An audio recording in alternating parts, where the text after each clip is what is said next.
আজকে কোরআনের আইনকে বলা হচ্ছে মধ্যযুগীয় আইন, যেখানে কোরআন পরিষ্কার বলেছে বিবাহিত ধর্ষক যদি কোনো ধর্ষণ করে তাকে জনসমক্ষে আনো, হাঁটু পর্যন্ত গাড়ো, এরপরে চতুর্দিকে পাথর ছুঁড়ে ওদের রক্ত মাংস হাড্ডি বাতাসে উড়িয়ে দাও, যাতে এই দৃশ্য লোকেরা দেখে, ওয়ালিয়াশহাদ আযাবাহুমা, যাতে তাদের শাস্তি মানুষের দেখতে পায়।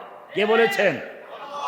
আজকে এই বিচার যদি থাকতো তাহলে এটা যারা দেখতো আর যারা শুনতো, জীবনে এরকম ধর্ষণ করে একটা শিশু বাচ্চা রামিসাকে হত্যা করা সম্ভব ছিল? ধর্ষণের কথা মনে পড়ে 10 বালতি পানি খেত। আফগানিস্তানে একটা হুকুম বাস্তবায়ন করেছে, পুরা দুনিয়া হইচই লেগে গেছে। প্রকাশ্যে মানুষকে হত্যা করা হলো কেন? যারা আজকে কান্নাকাটি করছে, হইচই করেছিলে, আমি তাদের জিজ্ঞেস করতে চাই, রামিসাকে যে ধর্ষণ করে টুকরো টুকরো করা হলো, হত্যা করা হলো, এখন তোমাদের সেই মানবতা কোথায় গেল? ইসলামী আইন থাকলে, আল্লাহর বিধান থাকলে আজকে ওই ধর্ষককে সামনে ধরে আনা হতো। এরপরে সোহরাওয়ার্দী উদ্যানে রেডিও টেলিভিশনে প্রচার করে সোহরাওয়ার্দী উদ্যানে লক্ষ লক্ষ জনতা হাজির করা হতো, হাঁটু পর্যন্ত গাড়া হতো, চতুর্দিক থেকে পাথর ছুঁড়ে ও রক্ত মাংস হাড্ডি বাতাসে উড়িয়ে দেওয়া হতো।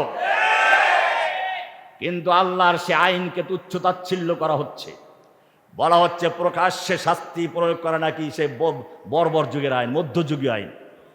মধ্যযুগীয় আইন, মধ্যযুগীয় আইন বলতে কাকে তিরস্কার করা হচ্ছে? কোরআনের বিধানকে। আবার তুমি আল্লাহর আব্দ। আবার এক গ্রুপ তারা এটার জন্য মিছিল করবে, শর্ত দিয়েছে শরিয়া আইন চাওয়া যাবে না। দেখেন না আপনারা, প্রথম আলো মিছিল করেছে, শর্ত আগের দিন শর্ত আরোপ করেছে, শরিয়া আইন চাওয়া যাবে না। কিসের মুসলমান, কিসের আব্দ? যেই আইনগুলো নিজেদের মতের সাথে মিলে আমরা সেগুলো মানি, যেগুলো মিলে না সেগুলো। সুদ হারাম করেছেন কে? আমরা কি সেটা মানি? আদালতে ব্যাংকিংয়ের সব ব্যাংকগুলো সুদ দিয়ে চলে, কোনো প্রতিবাদ করেছি? কোনো প্রতিবাদ নেই। মদ হারাম করেছেন কে? কোরআন পড়ুন, সূরা মায়েদার 90 নম্বর আয়াত। আল্লাহ বলছেন, ইন্নামাল খামরু ওয়াল মাইসিরু ওয়াল আনসাবু ওয়াল আজলামু রিজসুম মিন আমালিশ শাইতানি ফাজতানিবুহু। মদ, জুয়া, মূর্তির বেদী এবং সেই লটারি, এগুলো সব শয়তানের কাজ, এগুলো তোমরা এতে বিরত থাকো। হুকুম দিয়েছেন কে? আমরা কি সেগুলো বর্জন করেছি? আমরা মদের লাইসেন্স দিয়ে দিই, লাইসেন্স থাকলে বৈধ, লাইসেন্স না থাকলে অবৈধ। সুদের লাইসেন্স থাকলে বৈধ, না থাকলে অবৈধ। চোরের হাত কাটা বিধান দিয়েছেন কে? আইন আছে। জেনা ব্যভিচারের বিচার বিধান দিয়েছেন কে? সুতরাং মনে রাখতে হবে, আমরা যদি সত্যিকার অর্থে আব্দ হয়ে থাকি, আমরা যদি সত্যিকার আল্লাহর গোলাম হয়ে থাকি, সত্যিকারে মিল্লাতে ইব্রাহিমের অনুসারী হয়ে থাকি, কোরবানির শিক্ষা যদি গ্রহণ করে থাকি, তাহলে আমাকে বলতে হবে, ইন্না সালাতি ওয়া নুসুকি ওয়া মাহইয়ায়া ওয়া মামাতি লিল্লাহি রাব্বিল আলামিন। বলো, আমার সালাত, আমার কোরবানি, আমার ত্যাগ, আমার জীবন, আমার মরণ সব কিছু কার জন্য? আল্লাহর হুকুমের সামনে অবনত। এটাই হচ্ছে ইসলামের মূল শক্তি। তাওহীদের বাণী দুইটা অংশ, যতক্ষণ পর্যন্ত দুইটা অংশ পূর্ণ না হবে আপনি ঈমানদার বলে গণ্য হবেন না। লা ইলাহার মধ্যে সে দুটো আছে। লা ইলাহা মানে বর্জন, ইল্লাল্লাহ মানে গ্রহণ। একটা পুরাতন বিল্ডিংয়ে রং করতে গেলে প্রথমে পুরাতন রংটা ঘষে মেজে ধুয়ে মুছে পরিষ্কার করে তারপরে নতুন রং করতে হয়। লা ইলাহার মানে হচ্ছে যত রকমের বাতিল মাবুদ বসে আছে, আল্লাহর পরিবর্তে যারা মাবুদের আসন দখল করে আছে, যারা মানুষকে গোলাম বানিয়ে রেখেছে, যারা নিজেরা আইন তৈরি করে মানুষের উপর হুকুমত চালায়, এ সমস্ত লোকদেরকে লা ইলাহা বলে বর্জন করে ইল্লাল্লাহ বলে শুধু একজনকে গ্রহণ করা। এটাই হচ্ছে তাওহীদ, বর্জন এবং গ্রহণ। এই দুইটা না হলে তাওহীদ হয় না, ঈমান হয় না। দলিল কোরআনের সূরা বাকারার 256 নম্বর আয়াত আল্লাহ বলছেন, ফামান ইয়াকফুর বিত্তাগুত। আল্লাহ এর আগে বলেছেন লা ইকরাহা ফিদ্দিন, দিনের ভেতরে কোনো জোর জবরদস্তি দরকার নেই। জোর করে আমরা কাউকে ইসলাম গ্রহণ করাবো না, কারণ কদ তাবায়্যানা রুশদু মিনাল গাইয়্যি, সত্য গোমরাহি থেকে আলাদা হয়ে গেছে। এবারে কোরআন বলছে ফামাই ইয়াকফুর বিত্তাগুত, সুতরাং যেই ব্যক্তি লা ইলাহা বলে সমস্ত তাগুতকে কুফর করলো, প্রত্যাখ্যান করলো, বর্জন করলো, ওয়া ইউমিন বিল্লাহি, ইল্লাল্লাহ বলে শুধু আল্লাহকে গ্রহণ করলো। কয়টা কাজ করলো? কয়টা কাজ? লা ইলাহা বলে কুফর বিত্তাগুত। লা ইলাহা বলে কি বলেন? লা ইলাহা বলে কি করতে হবে? কুফর বিত্তাগুত। জোরে বলেন, কি বলতে হবে? ইল্লাল্লাহ বলে ঈমান বিল্লাহ। ইল্লাল্লাহ বলে কি? এই দুইটা কাজ যে করলো, আল্লাহ তাআলা বলছেন ফাকাদ ইস্তামসাকা, মাসাকা বলেন নাই, ফাকাদ ইস্তামসাকা বিল উরওয়াতিল উসকা, সে শক্ত হাতল ধরেছে, মজবুত হাতল শক্ত করে ধরেছে, দুই হাতে ধরেছে, লান ফিসামা লাহা, দুনিয়ার কোনো শক্তি তাকে বিচ্ছিন্ন করতে পারবে না।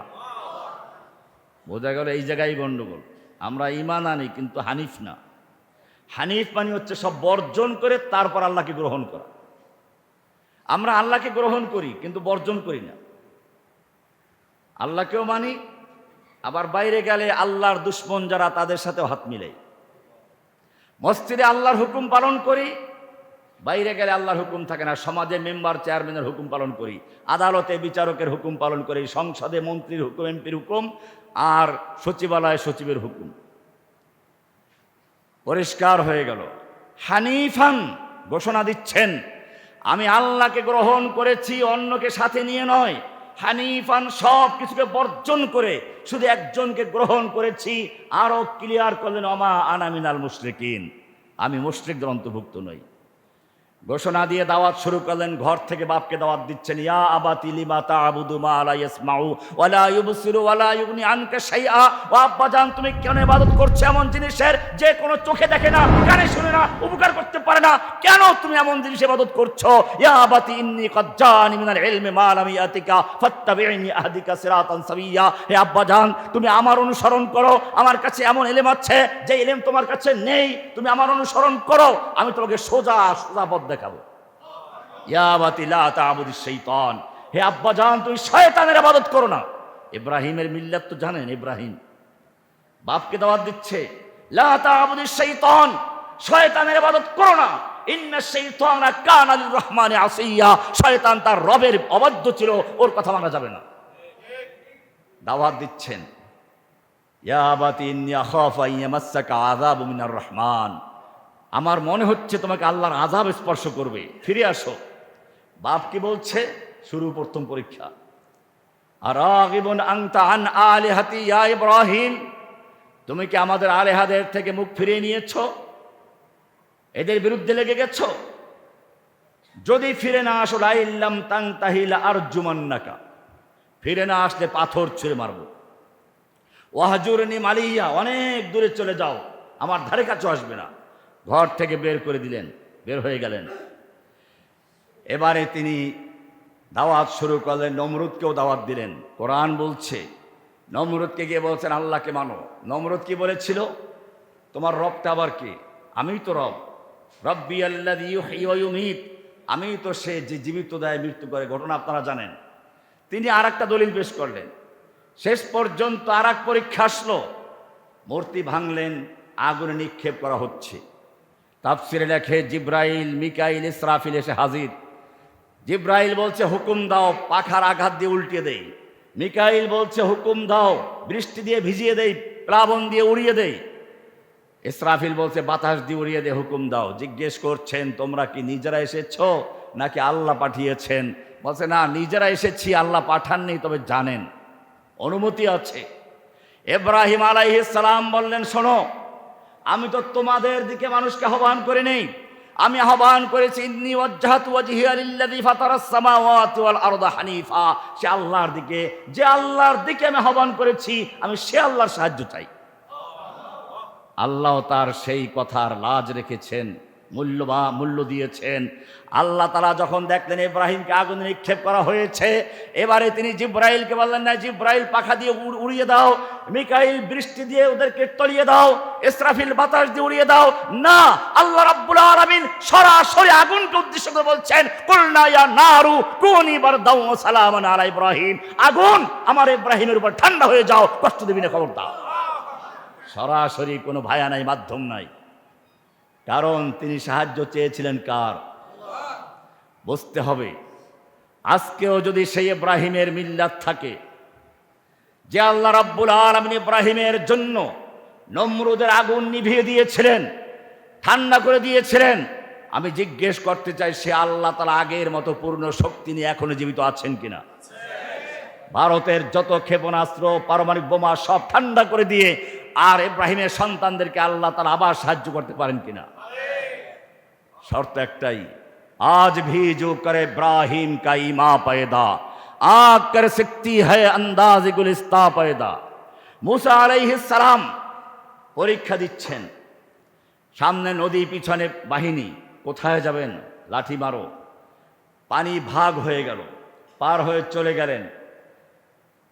মুসা আলাইহিস সালাম পার হয়ে চলে গেলেন, তাকে আল্লাহ নবুয়ত দান করলেন। জিজ্ঞাসা, যে আল্লাহ রাব্বুল আলামিন মুসার জন্য নদীকে পানি ভাগ করে দিয়েছিলেন, মুসা পার হয়ে গেল বাহিনী নিয়ে, ফেরাউনকে চুবিয়ে মারলেন, সে আল্লাহ রাব্বুল আলামিন আগের মতো পূর্ণ শক্তি সহ জীবিত আছেন কিনা? এখনো নমরুদের গোষ্ঠীকে, এখনো সেই ফেরাউনের গোষ্ঠীকে চুবাতে পারেন কিনা? গঙ্গায় চুবিয়ে ধ্বংস করতে পারেন। শর্ত একটাই, লাঠি লাগবে। মিসলে কালিম হো अगर मारे का अजमा कोई, मिसले कलीम हो अगर मारे का अजमा कोई, आज भी आती है कोहे तूर से बंगला तखफ। পরীক্ষা দিলেন ইব্রাহিম আলাইহিস সালামকে, এবারে পরীক্ষায় পাশ করেছেন। আল্লাহ কি বলছেন? ওয়াইদ বিতালা ইব্রাহিম রাব্বুহু বিকালিমাতিন ফাআতাম্মাহুন্না। আল্লাহ ইব্রাহিমকে পরীক্ষা করেছেন কতগুলো কালেমা দিয়ে, ফাআতাম্মাহুন্না, তিনি সেই পরীক্ষা পাশ করেছেন। এবারে আল্লাহ বলছেন, ক্বালা ইন্নী জাইলুকা লিন্নাসি ইমামা, আমি তোমাকে লোকদের ইমাম বানাবো, লিডার বানাবো। বোঝা গেল নেতৃত্ব আসে পরীক্ষায় পাশ করার পরে। মুসা আলাইহিস সালামকে আল্লাহ কি কথা বলেছেন? সূরা কসাসের শুরুর দিকে পড়বেন, দেখবেন বলা আছে, ফিরআউন এই অত্যাচার করেছে, আলা ফিল আরদ, অত্যাচার করেছে, মানুষদেরকে দুর্বল করে রেখেছে। এবারে যখন পরীক্ষায় পাশ হলো, আল্লাহ বলছেন, ওয়ানুরিদু আন নামুন্না আলাল্লাযীনা ইসতুদঈফু, যাদেরকে নির্যাতন করা হয়েছিল, নিপীড়ন করা হয়েছিল, কারা নির্যাতিত করা হয়েছিল, যাদেরকে দুর্বল করে রাখা হয়েছিল, আল্লাহ বলছেন, নুরিদু আন নামুন্না আলাল্লাযীনা ইসতুদঈফু, এবারে সেই দুর্বল লোকদেরকে আমি সাহায্য করার জন্য ইচ্ছা পোষণ করেছি। ওয়া নাজআলাহুম আইম্মাতান, আমি তাদেরকে নেতৃত্ব দান করব। ওয়া নাজআলাহুমুল ওয়ারিসিন, আমি তাদেরকে পৃথিবীর ওয়ারিস বানাবো। অনুমাক্কিনা লাহুম ফিল আরদ, তাদেরকে জমিনের ক্ষমতা দান করব। বোঝা গেল এগুলোর জন্য প্রথম পরীক্ষা ইব্রাহিম আলাইহিস সালাম সেই পরীক্ষাই দিয়েছেন। আমাদের রাসূল আকরাম সাল্লাল্লাহু আলাইহি ওয়াসাল্লাম সে পরীক্ষা দিয়েছেন। কোরআন বলছে, ওয়া ইয ইয়ামকুরু বিকাল্লাযীনা কাফারু লিইউসবিতুকা আও ইয়াকতুলুকা আও ইউখরিজুক ওয়া ইয়ামকুরুনা ওয়া ইয়ামকুরুল্লাহু ওয়াল্লাহু খায়রুল মাকিরিন, আপনাকে হত্যা করার জন্য অথবা বের করে দেওয়ার জন্য অথবা কারাবন্দী করার জন্য চক্রান্ত হচ্ছে, ওরাও চক্রান্ত করছে, আল্লাহ পরিকল্পনা গ্রহণ করছেন। এরকম রাসূলকে হিজরত করতে হলো, শেষ পর্যন্ত সেই মক্কা বিজয় হলো। এমনিভাবে আল্লাহ সুবহানাহু ওয়া তাআলা ইব্রাহিম আলাইহিস সালামকে উম্মার জন্য আদর্শ হিসেবে ঘোষণা করেছেন। সূরা মুমতাহানার 4 নম্বর আয়াত আল্লাহ তাআলা বলছেন, قد كانت لكم أسوة حسنة في إبراهيم والذين معه, তোমাদের জন্য ইব্রাহিমের মধ্যে এবং তার সঙ্গীদের মধ্যে উত্তম আদর্শ রয়েছে, মডেল রয়েছে। ইদ ক্বালু লিকওমিহিম, যখন তারা তাদের জাতির সামনে দাঁড়িয়ে ঘোষণা করেছিল, ইন্না বুরাআউ মিনকুম ওয়া মিম্মা তা'বুদুনা মিন দুনিল্লাহ, আমরা তোমাদের থেকে বারা করলাম, সম্পর্ক ছিন্ন করলাম তোমাদের থেকে, এবং আল্লাহর পরিবর্তে তোমরা যাদের ইবাদত করো তাদের থেকে সম্পর্ক ছিন্ন করলাম। কাফারনা বিকুম, আমরা তোমাদেরকে মানি না, তোমাদেরকে অস্বীকার করলাম। ওয়াবাদা বাইনানা ওয়া বাইনাকুমুল আদাওয়াতু ওয়াল বাগদাউ আবাদান, তোমাদের মাঝে আমাদের মাঝে চির শত্রুতা, চির ঘৃণা শুরু হয়ে গেল। হাত্তা তুমিনু বিল্লাহি ওয়াহদাহু, যতক্ষণ পর্যন্ত এক আল্লাহর ইবাদত, এক আল্লাহর দাসত্বের মধ্যে ফিরে না আসবে। ইব্রাহিম পরীক্ষা দিয়েছেন। এজন্য আল্লাহ বলেছেন, যখন তুমি কোরবানি করবে সেই ইব্রাহিমের মেজাজ তৈরি করো, ইব্রাহিমী মেজাজ নিয়ে কোরবানি করো। কুল ইন্না সালাতি ওয়া নুসুকি, বলো আমার সালাত, আমার কোরবানি, ওয়া মাহইয়ায়া ওয়া মামাতি, আমার জীবন আমার মরণ সব কিছু আল্লাহর জন্য। ইব্রাহিম নিজের জীবন দিয়েছে, আগুনে নিক্ষিপ্ত হয়েছেন, সন্তানকে জবাই করার হুকুম হয়েছে, জবাই করার জন্য সন্তান প্রস্তুত। কি সুন্দর কথা, ইয়া আবাতি ইয়া বুনাইয়া ইন্নী আরা ফিল মানামি আন্নী আযবাহু। সন্তান কি বলছে? ইয়া আবাতি ফাআল মা তুমার। ইয়া আবাতি ইযবাহ বলেন নাই, জবাই করে দাও বলেন নাই, বলছেন কি ইয়া আবাতি ফাআল মা তুমার। এটাও বলেন নাই তুমি যা স্বপ্নে দেখেছো তা করো, তা বলেন নাই। মা তুমার, তুমি আল্লাহর পক্ষ থেকে যা আদিষ্ট হয়েছ তুমি তা বাস্তবায়ন করো। সাতাজিদুনি ইনশাআল্লাহু মিনাস সাবিরিন, তুমি আমাকে অবশ্যই ধৈর্যশীলদের একজন পাবে। এটা সন্তানদেরকে সেভাবে তৈরি করতে হবে। ইব্রাহিম সে কথাই শিক্ষা দিয়েছেন। ইব্রাহিম এই উম্মতের নাম রেখেছেন মুসলিম। কি নাম রেখেছেন? কোরআন বলছে মিল্লাতা আবিকুম ইব্রাহিম হুয়া সাম্মাকুমুল মুসলিমিন। আমাদের নাম দিয়েছেন কি? আমাদের পরিচয় কি? মুসলিম। এই পরিচয় নাম রাখা হয়েছে, আল্লাহ এই পরিচয় দিতে বলেছেন। কোরআন বলছে ওমান আহসানু ক্বাওলাম মিম্মান দাআ ইলাল্লাহি ওয়া আমিলা সালিহান ওয়া ক্বালা ইন্নানী মিনাল মুসলিমিন। ওই ব্যক্তির চেয়ে আর কার কথা ভালো হতে পারে যে ব্যক্তি মানুষকে আল্লাহর দিকে আহ্বান করে এবং সে নিজে নেক আমল করে। ওয়া ক্বালা ইন্নানী মিনাল মুসলিমিন, এবং সে বলে আমি একজন মুসলিম, আমি একজন। এই মুসলিম পরিচয় নিয়ে মরতে বলা হয়েছে। কোরআন বলছে ইয়া আইয়ুহাল্লাযীনা আমানুত্তাকুল্লাহা হাক্কা তুকাতিহি ওয়া লা তামুতুন্না ইল্লা ওয়া আনতুম মুসলিমুন। মুসলিম অবস্থা ছাড়া মরতে যেও না। ইব্রাহিম মুসলিম ছিলেন। কোরআন বলছে মা কানা ইব্রাহিম ইয়াহুদিয়ান ওয়ালা নাসরানিয়ান ওয়ালাকিন কানা হানিফান মুসলিমা। ইব্রাহিম ইহুদি ছিলেন না, নাসারা ছিলেন না, তিনি ছিলেন নির্ভেজাল মুসলিম। তিনি ধর্মনিরপেক্ষ ছিলেন না। সব নবীরা মুসলিম ছিলেন। ইব্রাহিম আলাইহিস সালাম মুসলিম, ঈসা আলাইহিস সালাম মুসলিম, মুসা আলাইহিস সালাম মুসলিম, ইসহাক আলাইহিস সালাম মুসলিম, আমাদের নবী মুসলিম, সমস্ত উম্মাহ মুসলিম। কোন ব্যক্তি ধর্মনিরপেক্ষ ছিল না। সুতরাং যারা ধর্ম নিরপেক্ষতা হয় তারা সেই মিল্লাতে ইব্রাহিমের অনুসারী হতে পারে না। ইব্রাহিম তো মুসলিম নাম দিয়েছেন, তুমি ধর্ম নিরপেক্ষ। এজন্য মনে রাখতে হবে, আজকে সারা বিশ্বে মুসলিম নির্যাতিত, নিপীড়িত। হিন্দুরা আমাদের ঘাড়ের উপরে শ্বাস নিক্ষেপ করছে, আর আমরা বসে বসে স্বপ্ন দেখছি। মনে রাখবেন, হিন্দুরা পরিকল্পনা করেছিল বাবরি মসজিদ ভাঙবে। সেই পরিকল্পনা বাস্তবায়নের জন্য তারা সব ব্যবস্থা করেছে এবং সুযোগ মতো ভেঙে দিয়েছে। মুসলিমরা কয়েকদিন নাচানাচি করেছে, মিছিল মিটিং করেছে, এরপরে শান্ত হয়ে গেছে, ওটা স্বাভাবিক হয়ে গেছে। তারা পরিকল্পনা গ্রহণ করেছিল জম্মু কাশ্মীরের ৩৭০ ধারা বাতিল করে দিয়ে সেখানের মুসলিমদের বিশেষ অধিকার খর্ব করবে। তারা সেটা বাস্তবায়ন করেছে, কিছুই করার ছিল না। এখন পরিকল্পনা হয়েছে দিল্লিতে হিন্দুদের যে নতুন সংসদ ভবন করেছে সেখানে একটা মানচিত্র ম্যাপ বসিয়েছে অখণ্ড ভারতের, বাংলাদেশ সেখানে ইন্ডিয়ার অংশ। এটা তাদের পরিকল্পনা। কিন্তু মনে রাখবেন, তারা এটাকে বাস্তবায়ন করার জন্য সব রকমের প্রস্তুতি নিচ্ছে, আর আমরা খবরও রাখি না। তাদের এটা প্রয়োজন আছে, তাদের প্রয়োজন, তাদের এদিকে ভারত ওদিকে ভারত, এখানে মাঝখানে একটা বিস্ফোরা বাংলাদেশ, এটা থাকতে দেওয়া যায় না, এটা নিতে হবে। সেই পরিকল্পনা নিয়ে তারা কাজ করে যাচ্ছে, আর ইব্রাহিমের সন্তানরা বসে বসে তামাশা দেখছে। এজন্য মনে রাখবেন, ইব্রাহিম আলাইহিস সালামের এই কুরবানি আমাদের শিক্ষা দেয় ত্যাগের কথা, আমাদের শিক্ষা দেয় কোরবানির কথা। প্রয়োজনে জীবন মরণ সবকিছু আল্লাহর জন্য। এটাই বলেছে ওয়ামাহইয়ায়া ওয়া মামাতি লিল্লাহি রাব্বিল আলামিন, আমার জীবন আমার মরণ সবকিছু আল্লাহর জন্য। এই কথা কেন আসে? জীবন মরণের প্রসঙ্গ কেন আসে? কোরবানির সাথে সম্পর্কটাই বাকি আছে, সম্পর্ক আছে। দিন যদি টিকিয়ে রাখতে হয়, দিনকে যদি বিজয়ী করতে হয়, মনে রাখবেন সব নবীরাই তাদের কোরবানি পেশ করেছেন। আমাদের নবী মুহাম্মদুর রাসূলুল্লাহ সাল্লাল্লাহু আলাইহি ওয়াসাল্লাম, যিনি আমাদের চেয়ে অনেক বেশি মর্যাদাবান ছিলেন আল্লাহর কাছে। আমি বলে থাকি, যখন আল্লাহ সুবহানাহু ওয়া তাআলা দেখলেন নবীর সামনে কেউ জোরে কথা বলছে, ওহী নাযিল হয়ে গেছে, লা তারফাউ আসওয়াতাকুম ফাওকা সাউতিন নবী, নবীর আওয়াজের চেয়ে জোরে আওয়াজ করে কথা বলবে না। এমনটা যদি করো আনতাহবাতা আমালুকুম, তোমাদের আমল বরবাদ হয়ে যাবে, ধ্বংস হয়ে যাবে, টেরও পাবে না। ওহী নাযিল হয়ে গেল। আল্লাহর নবী সাল্লাল্লাহু আলাইহি ওয়াসাল্লামকে কেউ বলেছে নির্বংশ, আল্লাহ প্রতিবাদ করে বলেছেন ইন্না শানিয়াকা হুয়াল আবতার, আপনাকে যারা নির্বংশ বলেছে ওরাই বরং নির্বংশ। ওরা বলল নবীর নাম নেওয়ার কেউ থাকবে না। আল্লাহ বলছেন ওরাফানা লাকা যিকরাক, আপনার নামকে সর্বোচ্চ স্থান দিয়েছি। ওরা নবীকে পাগল বলল। কোরআন নাজিল করে আল্লাহ জানিয়ে দিলেন মা আনতা বিনিআমাতিকা বিনিআমাত রাব্বিকা বিমাজনুন, আপনি আপনার রবের অনুগ্রহে পাগল নন। এমনিভাবে যেটাই বলেছে প্রতিবাদ করেছে। আল্লাহর নবী কোরআন মুখস্থ করতে গিয়ে ঠোঁট নাড়াচাড়া করছেন।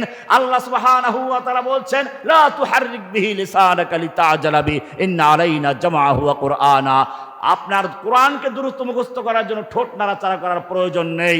কোরআনকে নূর বানিয়ে আপনার সিনায় জমা করে দেওয়ার দায়িত্ব আমি আল্লাহ নিজে গ্রহণ করেছি। এত মর্যাদা। আল্লাহর নবী মদিনায় গেছেন, মনটা পড়ে আছে মক্কাতে, বারবার আসমানের দিকে মুখ তুলে তাকাচ্ছেন, কেবলা পরিবর্তনের বিধান নাযিল হয়ে যাক।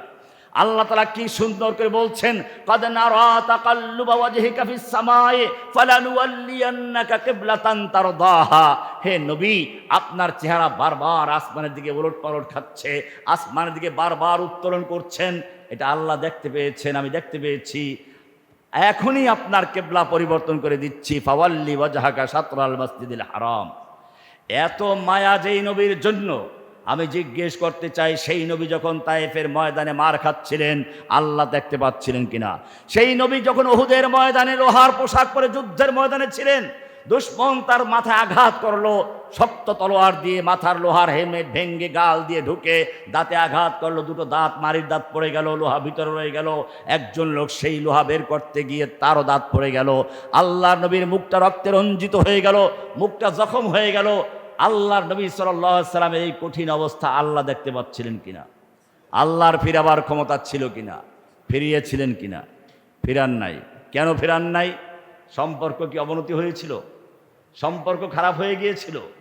তাও হয় না। কোরআন বলছে ওয়াদ-দুহা ওয়াল-লাইলি ইযা সাজা মা ওয়াদ্দাআকা রাব্বুকা ওয়া মা ক্বালা, আপনার রব আপনাকে ছেড়েও দেন নাই, আপনার প্রতি অসন্তুষ্ট হন নাই। বলে তাহলে আমাকে এত মারলো, তুমি কেন ফিরাও নাই? আল্লাহ রাব্বুল আলামিন জানিয়ে দিচ্ছেন আম হাসিবতুম আন তাদখুলুল জান্নাহ, তোমরা কি মনে করছো জান্নাতে এমনি প্রবেশ করে যাবে? ওয়ালাম্মা ইয়াতিকুম মাসালুল লাযিনা খালাউ মিন ক্বাবলিকুম, আর তোমাদের কাছে আসবে না ওই সমস্ত বিপদ আপদ মুসিবত, ওই সমস্ত সেই দুশমনদের আক্রমণ, ভূমিকম্পের ন্যায় আক্রমণ হয়েছিল, সেগুলো আসবে না, জান্নাতে প্রবেশ করবে, এটাই মনে করেছো? হাত্তা ইয়াকুল আর রাসূল ওয়াল্লাযিনা আমানু মাআহু মাতা নাসরুল্লাহ, এমনকি স্বয়ং আল্লাহ রাসূল এবং তার সঙ্গীরা বলতে বাধ্য হয়েছিলেন মাতা নাসরুল্লাহ, আল্লাহ সাহায্য কবে আসবে? পরিষ্কার হয়ে গেল ইব্রাহিমের শিক্ষা, আল ইমামা বাদাল ইবতিলা, পরীক্ষার পাশ করলে তারপরে নেতৃত্ব আসবে। সুতরাং যারা আজকে বাংলাদেশে আল্লাহর জমিনে আল্লাহর দ্বীনকে বিজয়ী করতে চায়, যারা সত্যিকার অর্থে মিল্লাতে ইব্রাহিমের অনুসরণ করতে চায়, যারা সত্যিকার কোরবানির মাধ্যমে আল্লাহর দ্বীনকে বিজয়ী করার স্বপ্ন দেখে, তাদের শিক্ষা গ্রহণ করার সময় আছে আজকে। আসুন আল্লাহ সুবহানাহু ওয়া তাআলার দ্বীনকে বিজয়ী করার জন্য রাসূলের তরিকায় চলি। এটা মনে রাখতে হবে, এটা পরিষ্কার। আমরা সালাত আদায় করি, হুকুমটা কার? আকিমুস সালাহ বলে সালাত ফরজ করেছেন কে? আল্লাহ। সালাত ফরজ, হুকুমটা আল্লাহর। সালাত আদায় করি কার তরিকায়? রাসূলের তরিকায় সাল্লাল্লাহু আলাইহি ওয়াসাল্লাম। আল্লাহই বলেছেন সব ক্ষেত্রে আনুগত্য হবে কার? রাসূলের। হুকুম মানব কার? কুতিবা আলাইকুমুস সিয়াম বলে সিয়াম ফরজ করেছেন কে? আল্লাহ। সিয়াম আদায় করব কার তরিকায়? রাসূল সাল্লাল্লাহু আলাইহি সাল্লামের দেখানো তরিকায়। হজ ফরজ করেছেন কে? ওয়ালিল্লাহি আলান নাসি হিজ্জুল বাইতি মান ইসতাতা ইলাইহি সাবিলা। এবারে হজ করব কার তরিকায়? রাসূল সাল্লাল্লাহু আলাইহি ওয়াসাল্লাম তরিকায়। তিনি শিখিয়েছেন খুযু আন্নি মানাসিকাকুম, খুযু আন্নি মানাসিকাকুম। এগুলোতে সবাই একমত। এখন প্রশ্ন, উযকুরুল্লাহা যিকরান কাসীরা, বেশি বেশি জিকির করো হুকুম করেছেন কে? এইখানে তরিকা মানবা আট্টশীল মাঝবান্ডারির নাকি রাসূলের তরিকায়? ভালো করে বুঝে শুনে বলতেছেন তো নাকি? যদি সবগুলো ক্লিয়ার থাকে তাহলে এখানেও বলতে হবে জিকির করব কার তরিকায়? হুকুম কার? এইবারে আসল জায়গায় আসলাম। আল্লাহ সুবহানাহু ওয়া তাআলা বলেছেন দিন কায়েম করতে হবে, দিনকে বিজয়ী করতে হবে। হুকুমটা কার? সূরা বাকারায় স্পষ্ট আয়াত, আকিমুস সালাতের মতো আকিমুদ্দিন, দিন কায়েম করো। হুকুম করেছেন কে? দিন কায়েম কেমনে করব? তরিকা কার? কই? আব্রাহাম লিঙ্কনের গণতন্ত্র, সমাজতন্ত্র, রাজতন্ত্র, এসব তরিকায় দিন কায়েম হবে? আল্লাহ রাব্বুল আলামিন পরিষ্কার জানিয়ে দিয়েছেন লিকুল্লিন জাআলনা মিনকুম শিরআতাও ওয়া মিনহাজা, আমি তোমাদের জন্য প্রত্যেকের জন্য শরিয়া এবং মিনহাজ তৈরি করে দিয়েছি, দিন কায়েমের পদ্ধতিও তৈরি করে দিয়েছি। আল্লাহর রাসূল বলেছেন সুম্মা তাকুনুল খিলাফা আলা মিনহাজিন নবুওয়া, এরপরে আবার খেলাফত প্রতিষ্ঠিত হবে, দিন বিজয় হবে, ইকামতে দিন হবে, খেলাফত কায়েম হবে। কিন্তু আব্রাহাম লিঙ্কনের তরিকায় নয়, কার্ল মার্কসের তরিকায় নয়, মাওসিদের তরিকায় নয়। খেলাফত কায়েম হবে আলা মিনহাজিন নবুওয়া, নবুয়তের আদরে দিন কায়েম হবে। সুতরাং মনে রাখতে হবে, আপনি দিন কায়েমের জন্য বাতিলের সঙ্গে আপোষ করে স্বপ্ন দেখবেন ইব্রাহিমের মিল্লাত কায়েম করার জন্য, সম্ভব নয়। ইব্রাহিম আলাইহিস সালাতু ওয়াস সালাম সে পরীক্ষা দিয়েছেন, সব নবীরা সেই পরীক্ষা দিয়েছেন। এজন্য কোরআন বলছে লাকাদ কানা লাকুম ফি রাসূলিল্লাহি উসওয়াতুন হাসানা, তোমাদের জন্য রাসূলের মধ্যে রয়েছে উত্তম আদর্শ। কার মধ্যে? বলেন নাই লাকাদ কানা লাকুম ফি আব্রাহাম লিঙ্কন উসওয়াতুন হাসানা, লাকাদ কানা লাকুম ফি কার্ল মার্কস উসওয়াতুন হাসানা, লাকাদ কানা লাকুম ফি মাও সেতুন উসওয়াতুন হাসানা, এগুলো বলা আছে। বলেছেন ইব্রাহিম আলাইহিস সালাম সম্পর্কে। ইব্রাহিম আলাইহিস সালাম আল্লাহ বলছেন কাদ কানাত লাকুম উসওয়াতুন হাসানাতুন ফি ইব্রাহিম ওয়াল্লাযিনা মা, তোমাদের জন্য উত্তম আদর্শ উসওয়াতুন হাসানা কার মধ্যে? ফি ইব্রাহিম ওয়াল্লাযিনা মা, সূরা মুমতাহানার 4 নম্বর আয়াত। ইব্রাহিমের মধ্যে এবং তার সঙ্গীদের মধ্যে তোমাদের জন্য উত্তম আদর্শ রয়েছে মুহাম্মদ সাল্লাল্লাহু আলাইহি ওয়াসাল্লামের মধ্যে। লাকাদ কানা লাকুম ফি রাসূলিল্লাহি উসওয়াতুন হাসানা, তোমাদের জন্য উত্তম আদর্শ রয়েছে মুহাম্মদ সাল্লাল্লাহু আলাইহি ওয়াসাল্লামের মধ্যে। সুতরাং সেই উত্তম আদর্শ আমরা মুখে বললাম, বাস্তবে মানলাম না। আমরা সালাতে দাঁড়িয়ে বললাম ইয়াকা নাবুদু, আমরা তোমার গোলামি করি, তোমার আব্দ। মানুষের সবচেয়ে বড় মর্যাদা কি বলুন তো? আব্দ। বড় মর্যাদা কি? দুইটা শব্দ মনে রাখবেন, একটা হচ্ছে রব, একটা কি? রব লিখতে কয় অক্ষর? এই রব লিখতে কয় অক্ষর? 3 অক্ষর, র বা বা, দুইটা বা। কয়টা অক্ষর হলো? রব কাকে বলে? সোজা কথা, রবের 3টা বৈশিষ্ট্য, আল খলক, আল মুলক, আল আমর। কয়টা হলো? প্রথম হলো রবকে, যিনি সৃষ্টি করেন, সৃষ্টি করার পরে তার মালিকানা চলে আসে, আর যে মালিক তার হুকুম দেওয়ার অধিকার থাকে।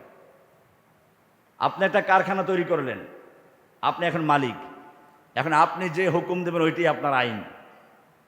তাহলে আমাদের রবকে, এটাই আল্লাহ বারবার বলেছেন আলাস্তু বিরব্বিকুম, রুহু জগতে, দুনিয়াতে সে ভুলে যেও না আলহামদুলিল্লাহ রাব্বিল আলামিন, সুবহান রাব্বিল আযীম, সুবহান রাব্বিল আলা, রব্বানা লাকাল হামদ।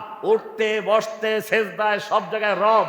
এরপরে খবরদার, মরার পরে কিন্তু আবার রব। মান রব্বুকা। কেন? এই রবের মধ্যে আছে মালিকানা, রবের মধ্যে আছে বিধান দেওয়ার অধিকার। রব 3টা জিনিসকে, 3টা বৈশিষ্ট্যকে বহন করে। কি কি? আল খলক 2 নম্বর, আল মুলক 3 নম্বর, আল আমর। আল খলকু ওয়াল মুলকু ওয়াল আমরু, কয়টা কাজ হলো? সৃষ্টিকার, মালিকানা কার, আইন দেওয়ার অধিকার কার? না অন্য কারো? এই আইন যারা মানবে তারা গোলাম। তারা কি গোলাম? কাকে বলে? আব্দুন। আব্দুনের মর্যাদা সবচেয়ে বড়। আমরা এই জন্য কালেমায়ে শাহাদায় বলি ওয়াশহাদু আন্না মুহাম্মাদান আবদুহু ওয়া রাসূলুহু। আবদুহু আগে, রাসূলুহু। বোঝা গেল রাসূলের চেয়ে কিসের মর্যাদা বেশি? আব্দুনের মর্যাদা বেশি। এই জন্য মেরাজে আল্লাহর রসুলকে যখন ডাকা হলো সেখানে বলা হয়েছে সুবহানাল্লাযী আসরা বিআবদিহি, বিনবিহি বলা হয় নাই, বিরাসূলি বলা হয় নাই। আর এই জন্য আল্লাহ জানিয়ে দিলেন ওমা খালাকতুল জিন্না ওয়াল ইনসা ইল্লা লিয়াবুদুন, তোমরা আমার আবদ হবে। এই জন্য আমরাও বলছি ইয়াকা না'বুদু, আমরা তোমার আবদ। কিন্তু আবদ কাকে বলে? আপনি দেখবেন চাকরি করে, সরকারি চাকরি যারা করে 9টার থেকে 5টা নির্দিষ্ট সময়, এরপরে তাকে কাজে বললে বলবে সরি এটা আমার সময় না। আবার কেউ আছে ড্রাইভার, সে ড্রাইভিং করে, আর একজন অন্য চাকরি করে, তার ওই চাকরির বাইরে কাজ বললে সে করবে না। আব্দুন বলা হয় এটাকে না। আব্দুন হচ্ছে আপনার ঘরে মনে করুন কাজের মেয়ে আছে, দাস দাসী প্রথা এখন নেই, কাজের মেয়ে আছে, তার নির্দিষ্ট কোনো সময় আছে? নির্দিষ্ট কোনো কাজ আছে? রাত 12টার সময় বাচ্চা পায়খানা করে দিয়েছে, আপনি বললেন পরিষ্কার করো, সে বলবে এটা আমার সময় না, এটা আমার কাজ না। এটার নাম আবদ। এটার নাম কি? তার মানে হচ্ছে আব্দুন হচ্ছে সেই কৃতদাস গোলাম যাকে যখন যে হুকুম দেওয়া হয় তখন সে হুকুম মালে, তাকে বলা হয় কি?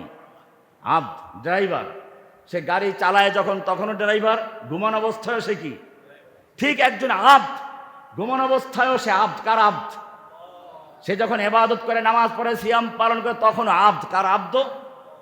বাইরে থাকলেও কার আবদ? সমাজে কার আবদ?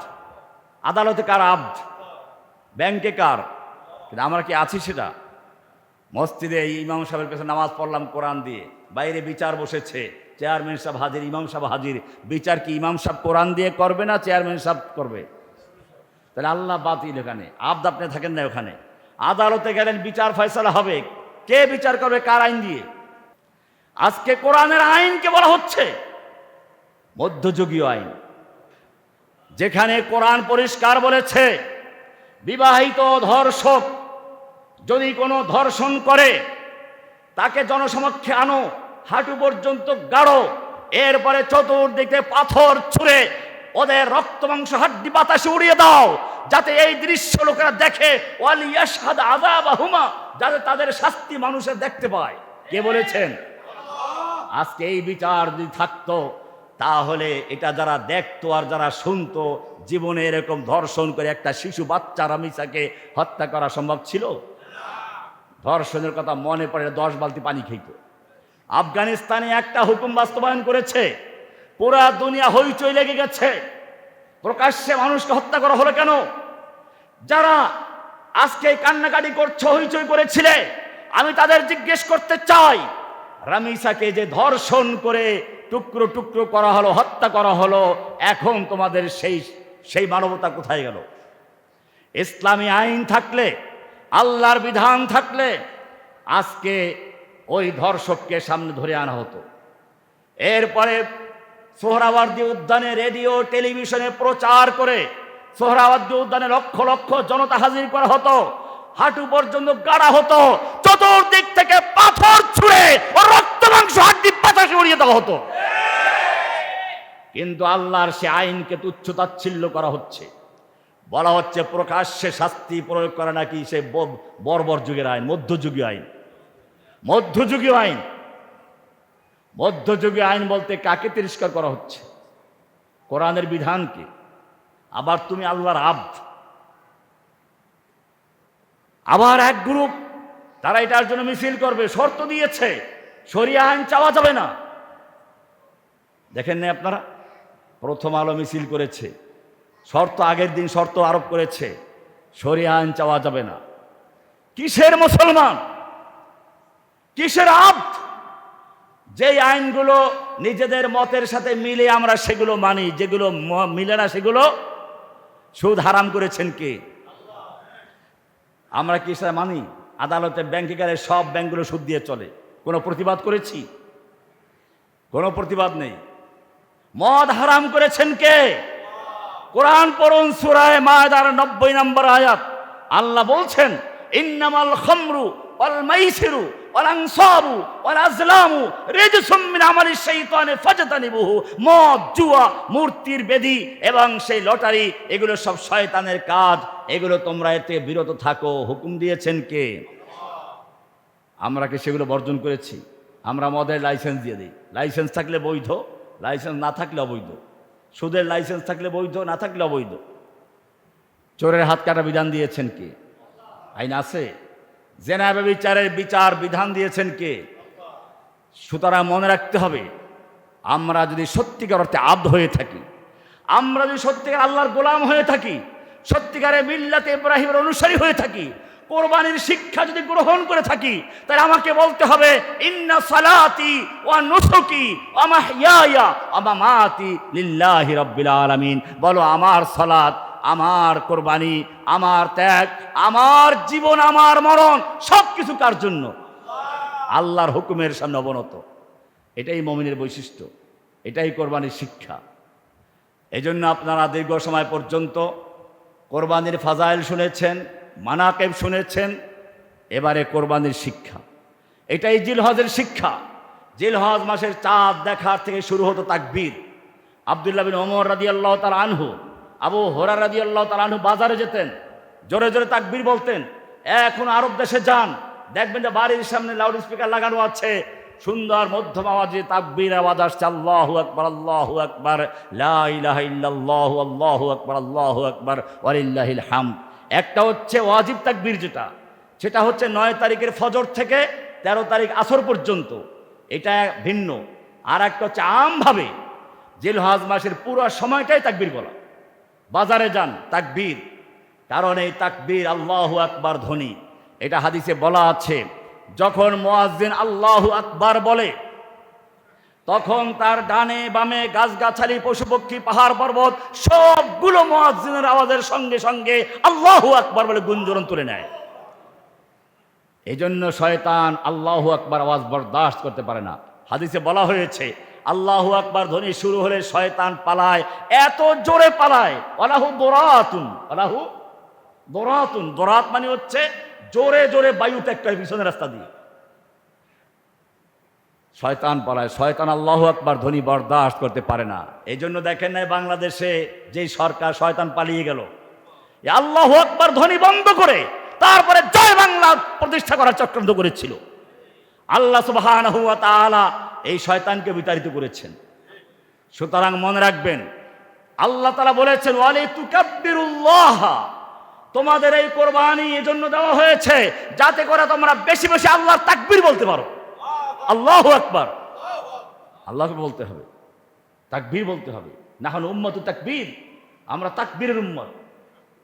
যুদ্ধের ময়দানে তাকবীর, সাহাবায়ে কেরাম তাকবীর দিয়ে যুদ্ধ বিজয় করেছেন। আমরা তাকবীর দিয়ে আল্লাহু আকবার সালাত শুরু করি, তাকবীর দিয়ে রুকুতে যাই, তাকবীর দিয়ে সিজদায় যাই। কার বরত্ব? ওয়ারাব্বাকা ফাকাব্বির। আমরা একজনের বরত্ব প্রমাণ করব, কার? সুতরাং এই মাসে বেশি বেশি তাকবীর বলা, আল্লাহর মাহাত্ম্য, আল্লাহর বরত্ব অন্তরে বসানো এবং নিজেকে আল্লাহর গোলাম বলে প্রতিষ্ঠিত করা। আমাদের রবকে আমরা কি? আব্দ। দুইটা শব্দ, আব্দুল লিখতেও 3 অক্ষর, রব্বুন লিখতেও। রব হচ্ছে সৃষ্টিকর্তা, মালিক, আদেশদাতা, আইন বিধানদাতা। আমরা হচ্ছে আব্দ। আব্দের কাজের সব কিছু মেনে নেওয়া বিনা প্রশ্নে। আল্লাহ সুবহানাহু ওয়া তাআলা আমাদের সকলকে কোরবানির এই মহান শিক্ষা, গুরুত্বপূর্ণ শিক্ষা, তাওহীদের বাণী ভালো করে বুঝে শুনে আমল করার তৌফিক দান করুন, আমিন। আজকের এই মাদ্রাসার কথা একটু আগে আমার পূর্বে যিনি ছিলেন উনি বলে গেলেন। আমি আপনাদেরকে বলবো, এলাকার লোকেরা যারা আছেন, একটা মাদ্রাসা এলাকার জন্য একটা আল্লাহর রহমতের জায়গা। আমি বলি, যত পীর বুজুর্গ বলেন, সব পীর বুজুর্গের চেয়ে বড় আল্লাহর ওলি হচ্ছে এই হাফজখানার ছাত্ররা। কারণ কি জানেন? প্রতিদিন ভোর রাতে উঠে, আমরা কি কেউ নিয়মিত উঠতে পারি? ওরা ভোর রাতে উঠে কোরআন পড়া শুরু করে, সারাদিন কোরআন পড়ে, নামাজ পড়ে জামাতের সঙ্গে, অথচ বালেগ হয় নাই, ফরজ হয় নাই, আমল নামার খাতা খুলেই নাই। এরপরেও তারা সেই ভোর রাত্রে থেকে কোরআন পড়া শুরু করে। ওরা সবচেয়ে বড় আল্লাহর ওলি, নির্ভেজাল ওলি। এই ওলিদের পাশে থাকবেন, এদের সাহায্য করবেন, এদের খেদমত করবেন। কোরবানির সামনে আছে, নিজের ঘরে যেরকম গোশত পাকাবেন, ছাত্রদের খাওয়ার জন্য গোশত দিয়ে দিবেন। আমি একটা মাদ্রাসায় পড়াই, বুখারি পড়াই, ওখানে মহল্লার লোকেরা গোশত দেয়, সব জায়গা থেকে গোশত দিয়ে দেয়। ওখানে আব্দুল কুদ্দুস ফারুক হিসাবে ওইটার নায়েবে মোহতামিম, উনি বলতেছিলেন যে আমাদের 6 মাসের গোশত কোরবানির সময় জমা হয়ে যায়। 6 মাসে আর কোনো গোশত কিনতে হয় না। কেউ খাসির গোশত, কেউ মুরগির গোশত, সব দিয়ে যাচ্ছে, ওনারা ফ্রিজ ভরে রেখে দেন। প্রায় 6 মাস চলে এই গোশত দিয়ে। এই মহল্লার একটা মাদ্রাসা, এই মহল্লার লোকেরা চেষ্টা করলে এই মাদ্রাসা চালাতে কোনো কষ্ট করতে হবে? আল্লাহ সুবহানাহু ওয়া তাআলা আমাদেরকে এই মাদ্রাসাগুলোর সঙ্গে মিলেমিশে তাদের সঙ্গী হয়ে তাদের খেদমত করার তৌফিক দান করুন, আমিন। ওয়া সাল্লাল্লাহু তাআলা আলা নবিয়িনা মুহাম্মদ ওয়া আলা আলিহি ওয়া সাহবিহি আজমাইন।